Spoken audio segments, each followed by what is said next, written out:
Welcome to this week's Unmanned Tactical Group and Pilot Institute's Public Safety UAS News Update. We got some great stuff we're going to talk about on this update. This is the last one we're going to do for 2023, so Merry Christmas to all of those who celebrate Christmas and Happy Holidays to everybody else. We're going to talk about the ASDA passing through Congress. This is a big bill that came through. There's been a lot of work that went into it on both ends, both pro and against.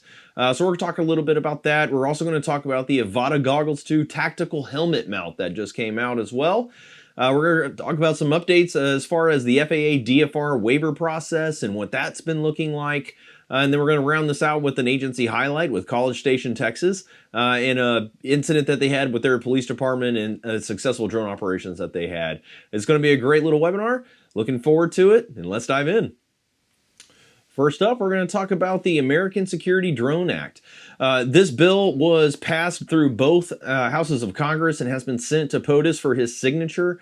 This bill ends up very similar to what we've been seeing in the past with the NDAA Act and how that applies to federal entities. This basically just re-ups it. So this is going to be another federal ban on the use and procurement of Chinese products for federal government agencies. So anybody that's going to be wanting to utilize Chinese equipment like DJI and Autel, they will be restricted from being able to utilize those and be able to procure those for any reason under this act.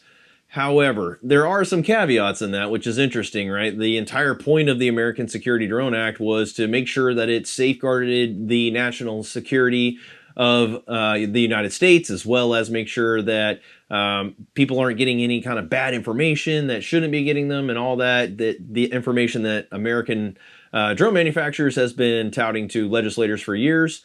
That's what this bill was there for, to help try to safeguard that. But unfortunately, it's not about security. It's not about data security. It's not about the integrity of the drones that are being utilized and how that might impact national security. It's all about capitalism, unfortunately, because inside of this bill, after reviewing it, legislation actually has carve-outs and exemptions and waivers to get around the National Security Drone Act. So if it was about national security and it was about the cybersecurity and integrity of that, there wouldn't be any waivers. It would just be, you can't use it, right? But unfortunately, this is just another bill that's trying to enhance the American drone manufacturer systems, and that's fine. We need American products. We need some competition to Chinese drones, right? But not at the expense of first responders and things of that nature in the United States. The last study that was done for government agencies in the United States as first responders, not as military, over 92% of those agencies were utilizing Chinese equipment. And the main reason they do that is because they're very affordable to purchase. Most agencies don't have much of a budget. So they're able to purchase these systems very, very cheaply. They're very, very reliable. And they have some of the best payloads that are out there on the market today for almost no money. Whereas all of the American drone manufacturers today, they're very expensive comparatively to the same level of manufacturer specifications that are provided by Chinese equipment. So that bill's out there. ASDA is sitting on the desk of Joe Biden. We're waiting to see what that's going to look like if he's going to sign it. We're not anticipating that's going to stop anything. We do believe that that will continue to move forward. So it'll be interesting to see how many government agencies end up going through the exemption process and the waiver process so they can continue to purchase Chinese equipment and be able to utilize those to the best of their abilities to continue to save lives. Next, we're going to talk about the Avata Goggles 2 Tactical Helmet mount. This came out recently from multiple different parties that have been trying to figure out how they can use the Avata more tactically for very high-risk critical incidents like SWAT operations or special response team operations and things of that nature, where there's a much higher level of risk involved with the first responder responses. So first responders have been trying to figure out how they can best get these systems into those areas so that they can keep their people safe. And one of the big things that a lot of agencies are utilizing is the Avata system. And the reason is it's very reliable. It's super cheap. It flies very easily. For my agency, whenever we first bought them, I gave it to a SWAT operator that had never flown a drone in his life. And I was like, hey man, come here, put the goggles on, fly this Avata and clear the entire police department for me here. And the first thing he said was, no, I'm going to crash your drone or I'm going to break something. And I don't want to break your drone. And I've never flown a drone before. I was like, well, look, man, two things. One, if you can't fly it, it's not a SWAT drone because it's got to be user friendly. And two, if you crash it and I can't pick it right back up and continue flying, then it's also not a SWAT drone. He flew the entire bottom story of my police department in almost no time, never crashed. So I said, that's a SWAT drone. So the big thing that a lot of people say is it's difficult to maintain situation awareness if you have the goggles on, right? Because it blocks out your view. You can't maintain that security and things of that nature as you're going. So a lot of people wanted the same kind of mount as you have for night vision.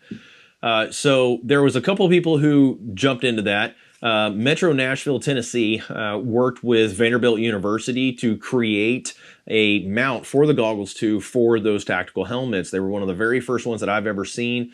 They debuted it at the Law Enforcement Drone Association conference in Nashville.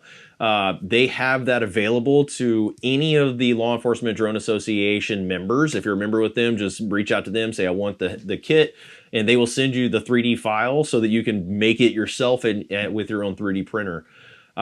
If you're not a Law Enforcement Drone Association member, that's fine too. Thomas Papel out in Belgium has also, Thomas Palmeirs out in Belgium has been working with Night Heron Gear to actually make that go to market. So if you head over to nightherongear.com and you look up the DJI Avata controller, the DJI Avata goggles mount, they actually have it to where you can purchase it. It's around $150. So two ways to get that. You can either go to Night Heron Gear or you become a LEDA member and reach out to us and let us know if that you want to get a hold of the goggle mount. We'll give it to you for free so you can make it in your own 3D printer. That's the Avata goggles. Let us know if you actually end up buying it or if you end up making it. Let us know what you think. Is that something that you really like? What kind of changes would you like to see on it? We'd love to hear that kind of feedback as well. So yeah, Avata's Goggle 2 mount. Love to see it again. Next up, we're going to talk about the FAA DFR Waiver Process. For a long time now, the waiver process for drone as first responder operations in the United States has been stonewalled by a select few FAA waiver reviewers, saying that it's not a safe practice, even though over 45 agencies in the United States have been doing beyond visual line of sight operations for drone as first responder since 2018. It's been very established how safe it can be. We have almost no reports of any type of incursion issues or near mid-air collisions or things of that nature. It's fairly reliable, fairly safe process. But unfortunately, like I said, a select few decided to stonewall that and try to push a safety review panel so that it got a lot slower and everybody had to get backed up for their waivers under public aircraft operations. Through a conjoined effort with a lot of different associations that included Law Enforcement Drone Association, drone responders, a lot of third-party companies as well also pushed their leverages. I also reached out to several of the executive members saying, hey, we need to push these through. This is an issue. Make sure that we're going about this in the continuing safe manner and the same policy that, if it's same or similar as the other agencies have been approved for in the past, the newer agency should also be approved for it, so long as there's not any kind of major changes, right? So luckily over about a month now, a month or two, that has gone through trying to plead with the FAA to start reviewing these and start getting these waivers approved. That floodgate is finally reopened. And we're starting to see waivers starting to come through again. So if you're one of those agencies that had put a waiver through for beyond visual line of sight operations for drone as first responder, those are starting to get approved again, and you should be seeing some response and feedback from the FAA very shortly. So great news there. Thank you very much, FAA, and thank you very much for all of those that work diligently to get those waivers approved. We really appreciate all the hard work that you're doing so that we can continue to keep our officers and our other first responders and civilians safe in our communities. Thank you. Next, we're going to talk about this week's agency highlight. This one comes out of College Station, Texas. This was an outstanding use of utilizing drones to make sure the community continues to stay safe. Back on December 14th of this year, there was a stabbing incident that occurred inside of an apartment. Officers learned that the suspect had fled the scene before they were ever able to get there. And College Station Police Department drone operator Corporal Chrisman was able to arrive quickly and begin searching the immediate area while other officers set up a perimeter. He was able to locate that individual utilizing the drone, streaming that information through DroneSense to all the first responders down there so they could have situation awareness. He was able to be taken into custody without incident and has been charged with 2 counts of aggravated assault with a deadly weapon and burglary of a habitation. They ended up locating that individual hiding behind an AC unit. And so really hard to find. He was doing his best to try to stay away from first responders and so that he wouldn't be apprehended. But luckily, with that eye in the sky and being able to provide that situation awareness to ground personnel, they were able to safely and efficiently apprehend that individual. Outstanding job, College Station. Really love to hear those success stories. That wraps up our agency, our agency highlight for this week. Last but not least, we're going to talk about some opportunities you have for training, as always. Unmanned Tactical Group has around 20 classes coming up in this next year. Some of those also have virtual seats, so if you're not able to make it to any of those sites, make sure that you go in and register as a virtual seat, and then we will be doing those courses live for you, and you can just tune in on Zoom or one of the other systems that we'll use for those live events.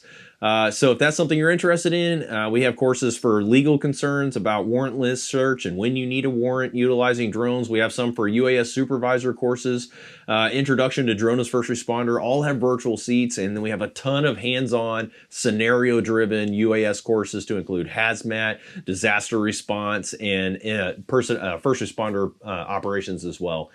So we hope to see you this next year. It's going to be a busy year for us. We're looking forward to it. And we'll see you out there. Have a great one and fly safe.